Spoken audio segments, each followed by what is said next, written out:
Okay guys, आपका एक बार फिर से स्वागत है। अभी हम तरंग गति का सेकंड लेक्चर स्टार्ट करेंगे आज। फर्स्ट लेक्चर में आपने जो बात की थी नॉर्मल तरंग गति की बात की थी। दूसरी बात आपने तरंग के टाइप्स की बात की थी प्रत्यास्था के आधार पर। आज हम जो बात करने वाले हैं, हम बात करेंगे कणों के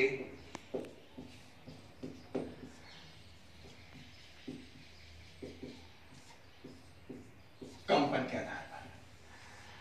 देखो इसमें भी क्या होता है, अगर आपसे कहता है कणों के कंपन के आधार पर कौन कौन सी तरंगे होती हैं, तो याद रखें देयर आर टू टाइप्स, दो प्रकार की तरंगे होती हैं। नंबर फर्स्ट हम बात करेंगे यहाँ पे अनुप्रस्थ तरंग। बच्चों यहां से मोस्टली क्वेश्चन बन जाता है इन दोनों से, अनुदैर्ध्य तरंग। हम बात करने वाले अनुप्रस्थ तरंग की और अनुदैर्ध्य तरंग की। तो हम सबसे पहले अनुप्रस्थ तरंग की बात करेंगे। इसमें आप ऐसे याद रखें, इसमें कंपन माध्यम में, इसमें माध्यम लिखते हैं, माध्यम में कणों के कंपन तरंग संचरण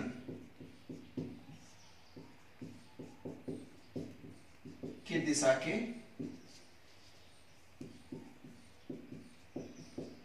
लंबवत होते हैं। मतलब अगर आपकी तरंग इस तरीके से फैल हो रही है, तो जो माध्यम में कण होंगे वो लेट अस सपोज इस तरीके से वाइब्रेट होंगे। ये एग्जांपल आप कह सकते हैं इसका, कि अगर तरंग इस तरीके से फैल हो रही है तो उसके परपेंडिकुलर हमारे कौन होंगे, पार्टिकल होंगे। तो माध्यम में कणों के कंपन तरंग संचरण की दिशा के लंबवत होते हैं। आपने पहले पॉइंट की बात की। इसमें क्या होगा, इसमें माध्यम में कणों के कंपन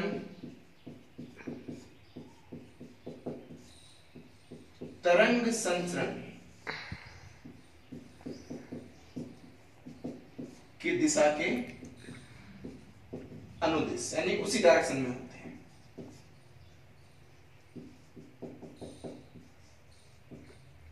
आपने इसकी बात की, ठीक है।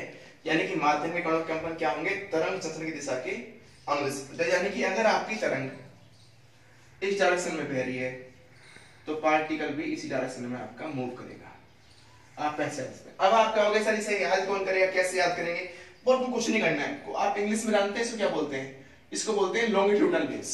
क्या बोलते हैं? Longitudinal waves. इसे क्या बोलते हैं? ट्रांसवर्स। इसे क्या बोलते हैं? Longitudinal waves. तो लॉन्गिट्यूडनल का आप ध्यान रखें, जिसमें लॉन्गिट्यूडनल का मतलब क्या होता है? लंबवत। लंबवत कह सकते हैं। तो जिसकी इंग्लिश में डेफिनेशन मीनिंग लॉन्गिट्यूडनल है, उसके जो वाइब्रेशनल मोशन है, कंपन जो है वो कैसे होंगे? सेम डायरेक्शन में। उल्टा होता है, रिवर्स से याद रखें आप इसको। जबकि अनुप्रस्थ में क्या होता है? ट्रांसवर्स होते हैं। तो कंपन कैसे होंगे? तरंग वेव की डायरेक्शन में होंगे, तरंग वेव की डायरेक्शन के परपेंडिकुलर होंगे। ये ध्यान रखें आप, ठीक है। तो आप याद करने की जरूरत नहीं है, बस नॉर्मल से याद रखें। किस तरीके से याद रखें? याद रखने के लिए आप याद रख सकते हैं इसको किसके बेस पे? इसकी इंग्लिश मीनिंग के आधार पर। सेकंड पॉइंट, अगर पहले हम इसके एग्जांपल की बात करें तो आपने देखा होगा तनी हुई डोरी। कोई डोरी को आप दोनों तरफ से बांध दें, ठीक है, और उसको फिर बीच में से पकड़ के खींच के छोड़ दें। तो आप देखते हैं डोरी मान लो इस तरीके से बंधी हुई है, तो डोरी में जो वाइब्रेशन होंगे वो इस तरीके से होते हैं। ऐसा तो होते नहीं है, ऐसा होते हैं या ऐसा होते हैं। जब आपने डोरी पकड़ के ऐसे खींच दी तो डोरी ऊपर नीचे करती है, जबकि तरंग डोरी में कैसे फ्लो हो रही है? वेव्स, डोरी में वेव्स आगे जा रही है। तो इसका मतलब क्या हुआ? ये एग्जांपल किसका हो गया? अनुप्रस्थ तरंग का हो गया। आपने देखा होगा कहीं पे पानी भरा हुआ होता है, तो पानी में जो लहरें होती हैं पानी की सतह पे वो ऊपर नीचे करती है इस तरीके से, या आगे नीचे होती हैं, ऊपर नीचे होती हैं। तो उसका मतलब क्या हुआ कि आप एग्जांपल और लिख सकते हो, जल की सतह पर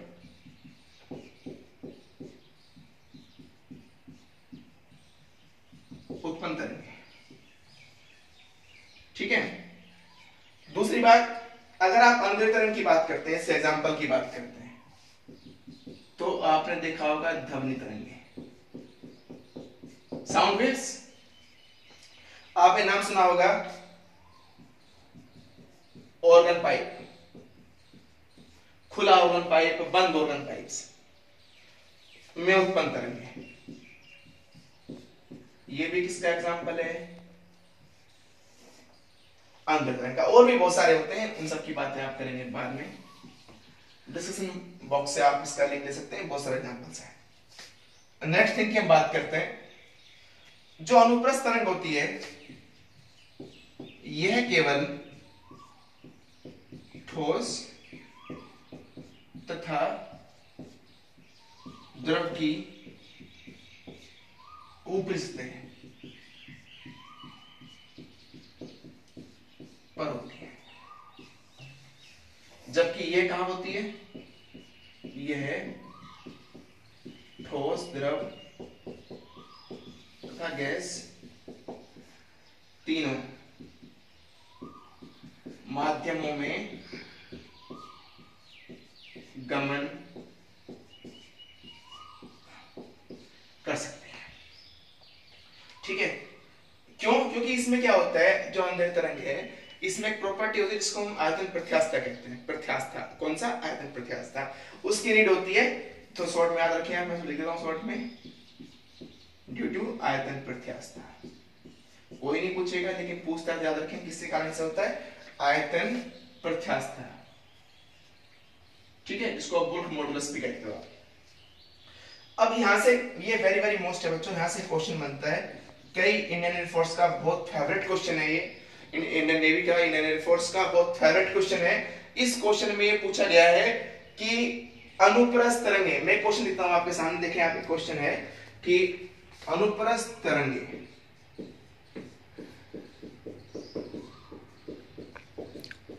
संचरित होती हैं। अगर आपसे कहते हैं ऑप्शन नंबर ए ठोस में, ऑप्शन नंबर बी द्रव में, ऑप्शन नंबर सी गैस में, ऑप्शन नंबर डी उपयुक्त सभी में, सीधा सा माइंड में याद रखो, अनुप्रस्थ तरंगें केवल ठोस, द्रव की ऊपरी सतह, द्रव प्रॉपर द्रव में कभी नहीं होंगी, केवल किस में हो सकती हैं? द्रव की ऊपरी सतह पर हो सकती हैं। अगर ये का यही क्वेश्चन आपसे कहते, सेम क्वेश्चन है, अनुदैर्ध्य तरंगें संचरित होती हैं, ऑप्शन नंबर क्वेश्चन एक क्या रहेंगे, तो ऑप्शन नंबर क्या आ जाएगा? डी, क्योंकि तीनों में ही फ्लो हो सकती है। किसकी बात कर रहे हैं अभी आप? अभी आप बात कर रहे हैं अपने अनुदैर्ध्य तरंग की। ठीक है, अनुदैर्ध्य तरंग तीनों मीडियम में फ्लो होते हैं, तीनों माध्यमों में बहती है। इसका मतलब ये हुआ कि अनुदैर्ध्य तरंग किसमें संचरित होती है? तीनों में। ये वेरी वेरी मोस्ट क्वेश्चन है बच्चों, दोनों के दोनों, ये कई बार पूछे गए, मोस्टली एग्जाम्स में पूछे गए कि किस किस में संचरित होती है। केवल एयरफोर्स में नहीं, बेसिक जहां पे भी वेव्स को एक सिलेबस के रूप में दिया गया है, वहां पर इस क्वेश्चन को पूछा गया है, कई क्वेश्चन एग्जाम्स में इसको पूछा गया है। नेक्स्ट प्रॉपर्टी की बात करते हैं। इसके बाद में जब हम नेक्स्ट प्रॉपर्टी की बात करेंगे, तो नेक्स्ट प्रॉपर्टी में लेट्स स्टार्ट। देखिए बच्चे, अब हम बात कर रहे हैं इसी में आगे नेक्स्ट कंसेप्ट की, जब हम बात कर रहे हैं, तो आपसे मैंने कहा था जो अनुप्रस्थ तरंगे से क्वेश्चन बनता है, ये भी बहुत बार बनता है। अनुप्रस्थ तरंगे ध्रुवित की जा सकती हैं, पोलराइज की जा सकती हैं। इसका मतलब ये हुआ कि जो ट्रांसवर्स वेव है उनमें पोलराइजेशन की प्रॉपर्टी पाई जाती है। किसमें? जो हमारे पास में अनुप्रस्थ तरंग ट्रांसवर्स वेव है, उसका मतलब उसमें पोलराइजेशन, ध्रुवण की प्रॉपर्टी पाई जाती है, जबकि अनुदैर्ध्य तरंग में अंतरंगों को ध्रुवित नहीं किया जा सकता है।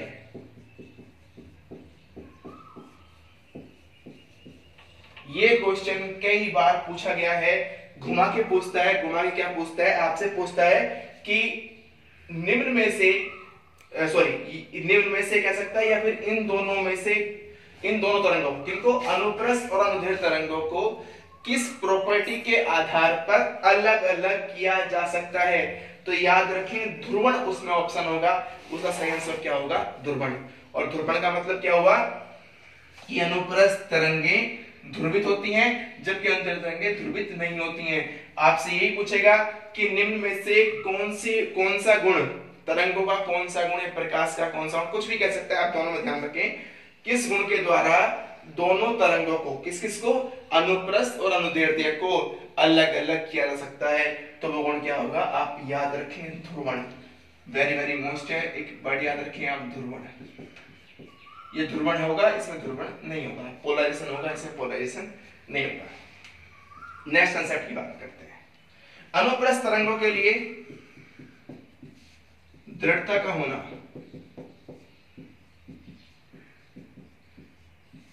आवश्यक होता है।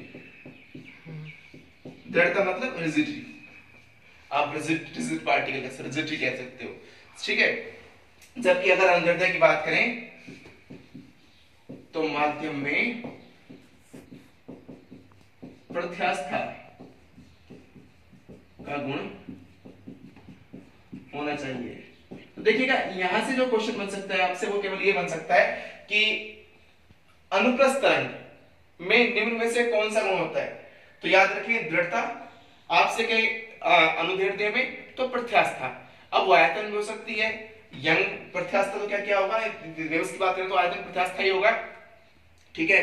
तो आप इनको ध्यान रखें। ये तो हो गई आपकी अनुप्रस्थ अनुदैर्घ्य। यहां से दो तीन क्वेश्चंस हैं जो अपने काम आएंगे, वेरी वेरी मोस्ट, जो आज तक पूछे गए।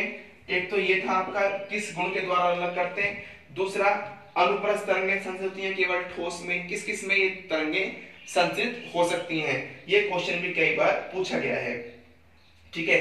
इसके बाद में हम बात करते हैं ऊर्जा संचरण के आधार पर। हम अगर बात करेंगे तरंगों की तो ये दो प्रकार की होंगी, ये भी कौन कौन सी, एक तो प्रगामी होगी और दूसरी होगी अप्रगामी, ठीक है। अप्रगामी और प्रगामी दोनों के लिए थोड़ा सा कंसेप्ट है, उसकी बात कर लेते हैं। अप्रगामी को तो हम डिटेल में पढ़ेंगे, वो प्रॉपर्टी क्या होगी उसकी बात करेंगे। तो सबसे पहले हम बात करते हैं यहाँ पे आज ऊर्जा संचरण के आधार पर। लास्ट लेक्चर में मैं डिस्कस कर चुका हूं आपसे कि कौन सी तरंग में ऊर्जा डिस्कस किया था और आपने बताया भी था मुझे। तो याद रखें इसमें भी दो प्रकार की होंगी एनर्जी फ्लो के बेस पे। नंबर फर्स्ट होगी हमारी प्रगामी तरंग और सेकंड होगी हमारी अप्रगामी तरंग। अब पहले बात करते हैं हम प्रगामी तरंग की। इसमें सबसे बड़ी बात है ऊर्जा का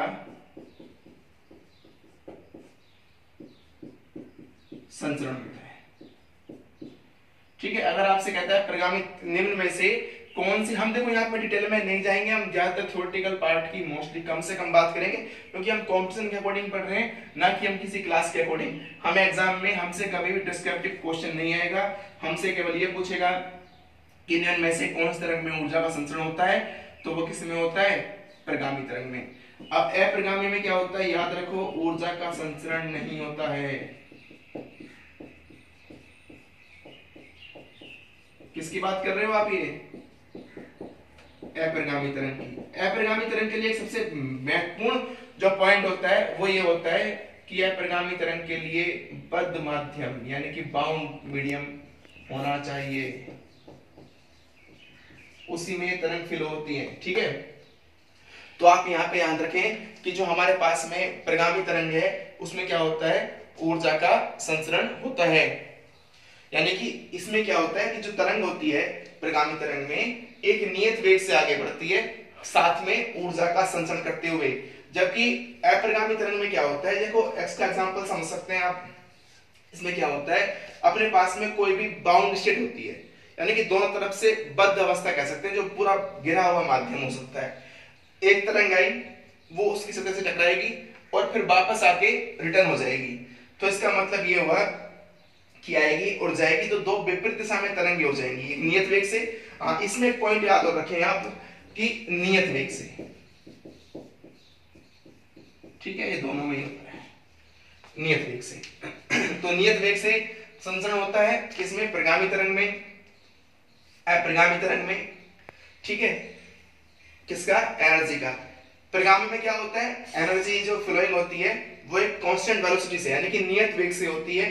और ऊर्जा का संचरण, ये क्वेश्चन भी पूछा जा सकता है कि निम्न में से किस प्रकार की तरंग में ऊर्जा का संचरण होता है, तो याद रखें प्रगामी तरंग में, ठीक है। तीसरा हमारा सेकंड पॉइंट है अप्रगामी तरंग, इसमें ऊर्जा का संचरण नहीं होता है। लेकिन इसके लिए सबसे नेसेसरी मीडियम कौन सा है, बद्ध माध्यम। अब आप कहोगे अप्रगामी तरंग बनती कहां पे, हमने यहाँ पे लिया था अभी थोड़ी देर पहले एग्जांपल अंधेर तरंग का, इसमें आपने ऑर्गन पाइप की बात की थी। आपकी जो बात की थी वहां पे ऑर्गन पाइप सबसे बेस्ट एग्जांपल है, ठीक है। तो सबसे बेस्ट एग्जांपल किसका है, अप्रगामी तरंग का। कौन है, जो आपके पाइप्स होते हैं जिनको हम बोलते हैं पाइप्स, यानी कि ऑर्गन पाइप, खुला पाइप, बंद पाइप। नेक्स्ट दो तीन लेक्चर बाद डिस्कस भी करेंगे। अभी तो केवल इतना याद रखें कि अप्रगामी तरंग के लिए बद्ध माध्यम होना चाहिए। आपसे पूछते हैं माध्यम कैसा हो, तो बद्ध माध्यम हो। प्रगामी तरंग के लिए माध्यम की ऐसी कोई खास नेसेसरी नीड नहीं होती है, लेकिन हाँ प्रगामी में ऊर्जा का संचरण होता है, ठीक है। अब हम आगे चलते हैं।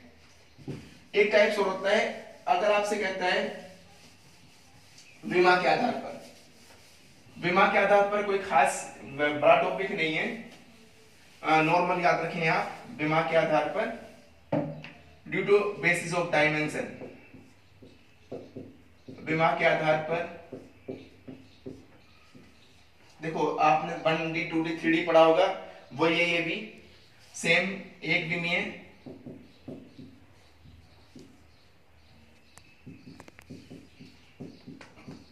द्विविमीय को आप 2D बोलते हो, और एक होता है आपका त्रिविमीय को आप 3D बोलते हो, यानी कि आप कह सकते हैं 1D 2D और इसको आप 3D। 1D केवल एक ही डायरेक्शन में, यानी कि जब तरंग का फ्लो किधर हो, केवल एक ही दिशा में हो,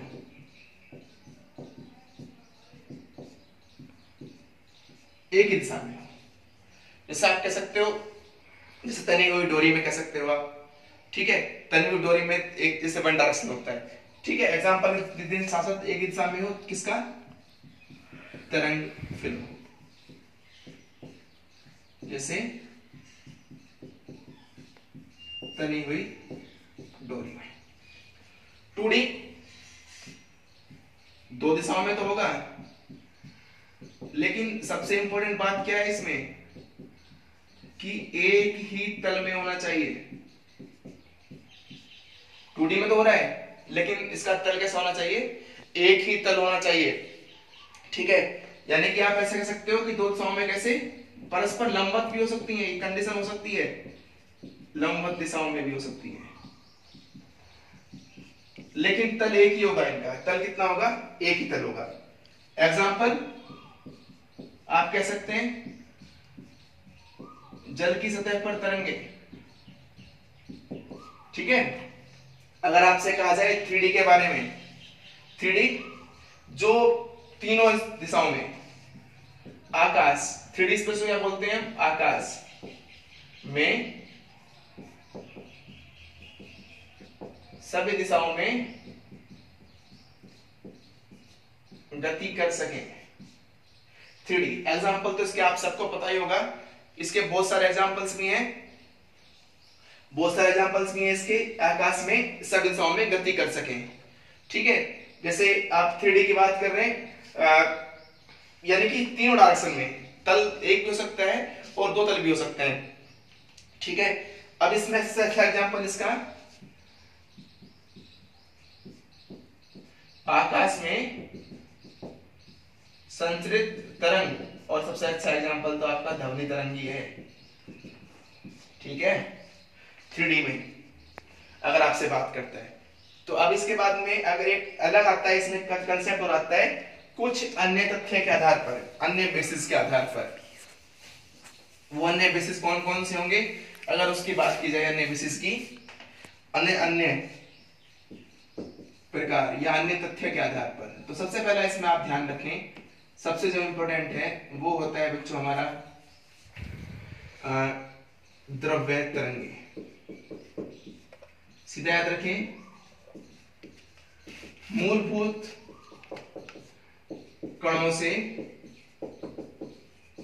संबंधित तरंगे, इससे विशिष्ट मूलभूत कणों से संबंधित तरंगे, ठीक है, ये द्रव्य तरंगे होगी। एक होता है आपका श्रव्य तरंग। श्रव्य तरंग कौन सी होती है? जिनकी परास 20 हर्ट्ज से 20 किलोहर्ट्ज या आप कह सकते हैं 20,000 हर्ट्ज के मध्य होती है, ठीक है। अभी आप किसकी बात कर रहे हैं? श्रव्य तरंग की बात कर रहे हैं। श्रव्य तरंग जिनकी परास कितनी होती है? 20 हर्ट्ज से 20 किलो हर्ट्ज के मध्य होती है। जिनकी परास कितनी है? 20 हर्ट्ज से 20 किलो हर्ट्ज के मध्य होती है। किसकी बात कर रहे हो आप? श्रव्य तरंग की बात कर रहे हो, ठीक है। अब इस श्रव्य तरंग में कंसेप्ट आता है जो सबसे इंपॉर्टेंट होता है हमारे लिए, वो कंसेप्ट ये है कि श्रव्य तरंग में सबसे जो इंपॉर्टेंट कंसेप्ट है बेटा वो ये होता है बच्चों कि हमने कई बार सुना होगा अपश्रव्य और पराश्रव्य, इंफ्रासोनिक,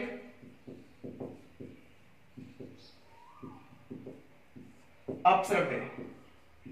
नाम से स्पष्ट है, जो सुनी ना सके, जिनको हम सुन नहीं सकते।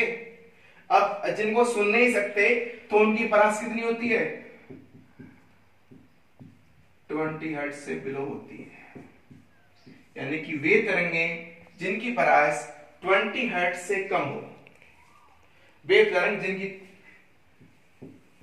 परास कम हो, ठीक है, वे तरंग जिनकी परास 20 हर्ट्ज से कम हो। अब इसका एग्जांपल सबसे पहले आप याद रखें, जो आपका भूकंप होता है ना, भूकंप तरंगे वो यही होती है। एग्जांपल अपसर्व्य में आती है। भूकंप तरंगे कौन सी होती है? आपकी अपसर्व्य तरंगे होती है, ठीक है। और भी बहुत सारे एग्जांपल्स हो सकते हैं इसके। आप कह सकते हैं समुद्री तरंगे भी इसका एग्जांपल हो सकता है, ठीक है। तो भूकंप तरंगे यानी कि जिनकी परास कितनी हो? 20 हर्ट्ज से कम हो। अगर किसी तरंग की परास, तरंग परास कम हो, ये आवृत्ति परास कम हो, तो उसका मतलब साफ साफ उसकी तरंग क्या होगी? ज्यादा होगी। और उसकी जो वेवलेंथ कितनी होती है? Lambda greater than 16.6 metre. ये भी आप माइंड में रखें। एक होता है बच्चों पराश्रव्य, अल्ट्रासोनिक। अल्ट्रासोनिक में क्या होता है? जिनकी परास 20 किलोहर्ट्ज से अबोव हो, ज्यादा हो, ठीक है, ज्यादा परास हो। वो सब किस में आती है? आपके अपसर्व्य आती है, ठीक है, पराश्रव्य में आती है 20 किलोहर्ट्ज से अबोव वाली। इसमें एग्जांपल की बात करें तो जितने भी आपके एनिमल्स होते हैं ना, जैसे चमगादड़ है, चमगादड़ हो गई, कुत्ते, बिल्ली, ये इन सब के लिए क्या होते हैं? संवेदनशील होते हैं, ऐसा कह सकते हो आप। इन सब के लिए क्या होते हैं? ये संवेदनशील होते हैं। अगर ह्यूमन, कोई भी ह्यूमन सुनेगा ना तो कान का पर्दा फट जाएगा उसका, इतनी खतरनाक रेंज होती है इसकी 20 किलोहर्ट्ज से वो वाली, ठीक है। अब इसका जो बेसिकली सबसे इंपॉर्टेंट यूज है ना, मैं उसकी बात करता हूं। इसमें लैम्डा उल्टा हो जाएगा बच्चों, और ये कहां तक होता है? लगभग 19 सेंटीमीटर तक होता है। ये भी आप याद रखें, ठीक है। कहां तक होता है? लगभग 19 तक होता है, 19 सेंटीमीटर तक होता है।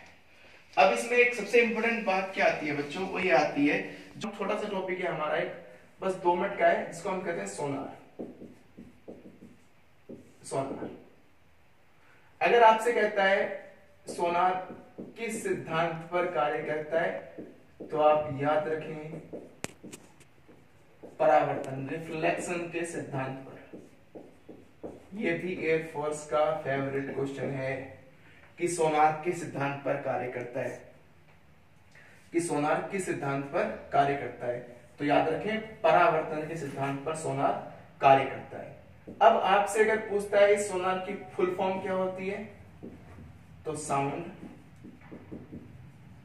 Navigation and raining, sound navigation and raining, इसकी फुल फॉर्म होती है। इसका यूज कहां होता है, समुद्र में स्थित पनडुब्बी की स्थिति का पता लगाने के लिए इसका सोनार का यूज होता है। तो आप सोनार, अच्छा इसमें क्या होता है कि इसमें से कौन सी तरंगें निकलती हैं, इसमें से पराश्रव्य तरंगें निकलती हैं। काम क्या होता है, इससे पराश्रव्य तरंगें समुद्र में भेज जाती हैं, तो हमारे शत्रु की जो पनडुब्बी होती है उसे रिफ्लेक्ट टकरा के रिफ्लेक्ट होकर वापस हमारे स्टेशन तक आती है, और हमें उसकी तरीका हमें वहां से वेवलेंथ मिल जाती है, और फिर हम डॉपलर विस्थापन का यूज करके उसकी वैल्यू हम फाइंड कर लेते हैं। ठीक है, सोनार के थ्रू। सोनार क्या होता है, नेविगेशन सेंटर होता है। ठीक है, अभी तक हमने जो बात की है वो किसकी बात की है, अभी तक हमने तरंग के पूरे टाइप्स की बात कर ली है आज पूरे इस लेक्चर्स में। ठीक है, तो आप ये ध्यान रखें, ये हमने अभी तक किसकी बात की है, केवल हमने बात की है केवल तरंग के टाइप्स की। ठीक है, अभी तक हम जो बात कर रहे हैं वो सब हमने तरंग के टाइप्स की बात की है, तरंग किसे कहते हैं, इसकी डिपेंडेंसी नोट की है। ओके, तो गाइस अभी तक हमने केवल ध्वनि तरंग, उसके प्रकार, ये सोनार को ध्यान रखना, आप सोनार को पराश्रव्य तरंग सिद्धांत मत लिख देना। पराश्रव्य तरंग निकलती है सोनार स्टेशन से, वो क्या होती है, समुद्र में जाके शत्रु की पनडुब्बी से टकराती हैं, वहां से हमें क्या मिलता है, वापिस आती हैं, तो हमें उसका वेग मिल जाता है, चाल मिल जाती है, और हम डॉपलर विस्थापन का यूज करके हम इसकी स्थिति का पता लगा देते हैं। सोनार की बात की, ये आपने पराश्रव्य की बात की, अपश्रव्य की बात की। ठीक है, एक सबसे इंपोर्टेंट तरंग और होती है जिनको हम कहते हैं शॉक वेव्स, यानी कि प्रघाती तरंगें। लास्ट है आज अपना, प्रघाती तरंग की बात और कर लेते हैं बस फटाफट। फिर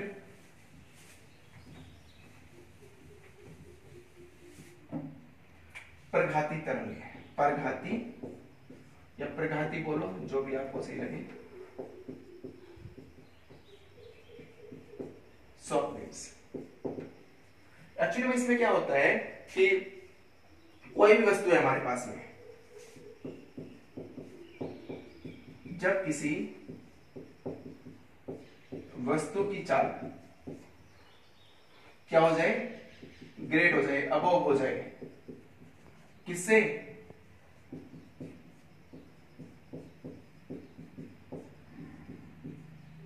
ध्वनि की चाल से। यानी कि जब कभी भी किसी वस्तु की चाल ध्वनि की चाल से ज्यादा हो जाए तो हम क्या कहेंगे, उस तरंग को प्रघाती तरंग कहते हैं। क्या कहते हैं, प्रघाती तरंग। इससे पहले प्रघाती तरंग से पहले हम क्या कहते हैं, हम बात करते हैं प्रकाशोनिक, उसको हम कहते हैं सुपरसोनिक। क्या कहते हैं, सुपरसोनिक।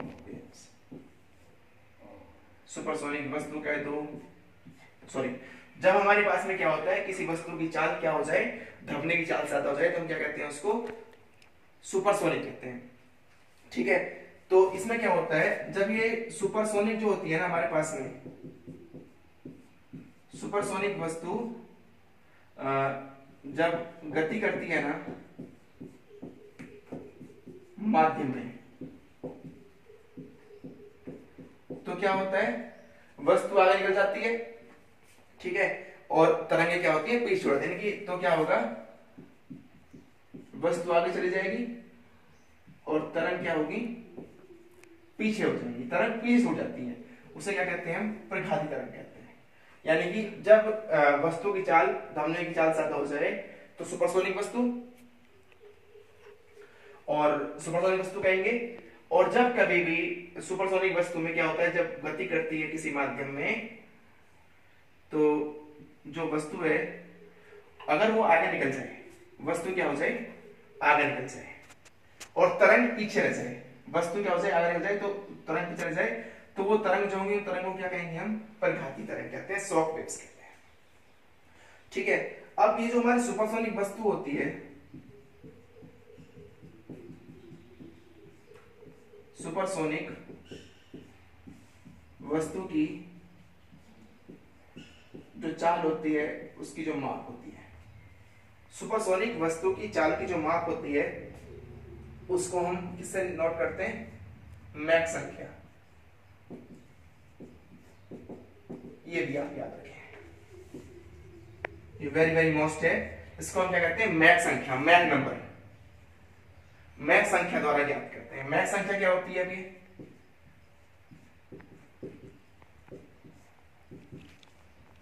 आगे कौन निकला था, वस्तु निकली थी आगे। ठीक है, वस्तु मतलब सोर्स से होता है, तो मैक संख्या का मतलब स्रोत का वेग अपॉन में धमनी का वेग, ये सब क्या होता है, मैक नंबर कहते हैं, इसको मैक संख्या कहते हैं, ये भी याद रखें। ठीक है, मैक संख्या कोई यूनिट नहीं होती। कई बार क्वेश्चन बन जाता है कि मैक संख्या का मात्रक बताइए, मैक संख्या की विमा लिखिए, तो मैक संख्या की ना तो कोई यूनिट होगी ना कोई विमा होगी मैक संख्या की। ठीक है, तो मैक संख्या की संख्या होती है, संख्या की ना विमा होती है ना मात्रक होता है। स्रोत का वेग अपॉन धमनी का वेग इक्वल्स टू मैक संख्या। होती क्या है, सुपरसोनिक वस्तु की चाल की माप होती है, यानी कि मेजरमेंट करने के लिए हम किसका यूज करते हैं, मैक संख्या का यूज करते हैं। किसके लिए, सुपरसोनिक वस्तु की चाल मापने के लिए। ठीक है, तो ये आपने किसकी बात की, प्रघाती तरंग, यानी कि प्रघाती तरंग क्या होती है, सुपरसोनिक वस्तु की तरंग होती है। सुपरसोनिक वस्तु क्या होती है, जब वस्तु की चाल क्या हो जाए, धमनी की चाल से ज्यादा हो जाए। ठीक है, तो हम क्या कहेंगे इसको, सुपरसोनिक। और जब सुपरसोनिक वस्तु गति करती है, ठीक है, जब वायु में गति करे, ठीक है, वस्तु जब वायु में गति करती है, तो माध्यम में क्या होता है, एयर भी मीडियम है ना, एयर मीडियम की बात कर रहे हैं, तो वस्तु क्या हो जाएगी, आगे निकल जाएगी और तरंग पीछे रह जाती है। यानी कि वस्तु तो क्या निकल जाती है आगे और तरंग क्या रहती है, पीछे रह जाती है। इस प्रकार की तरंगों को हम क्या कहते हैं, प्रघाती तरंग कहते हैं। सुपरसोनिक वस्तु की चाल को मेजर करने के लिए हम किसका यूज करते हैं, मैक नंबर का यूज करते हैं। और मैक नंबर क्या होता है, स्रोत का वेग अपॉन धमनी का वेग। तो ये हमने कुल मिला के सारी वेव्स, उनके इंपोर्टेंट फैक्ट्स की बात कर ली है। कल से हम कुछ आगे बढ़ेंगे, न्यूटन्स फॉर्मूले की तरफ बढ़ेंगे, थोड़ा सा लाप्लास फॉर्मूले की तरफ बढ़ेंगे। Thank you guys, this is my waves का सेकंड लेक्चर आज अपना पूरा होता है। अगर पसंद आए तो लाइक करें, सब्सक्राइब करें। Thank you, that's all.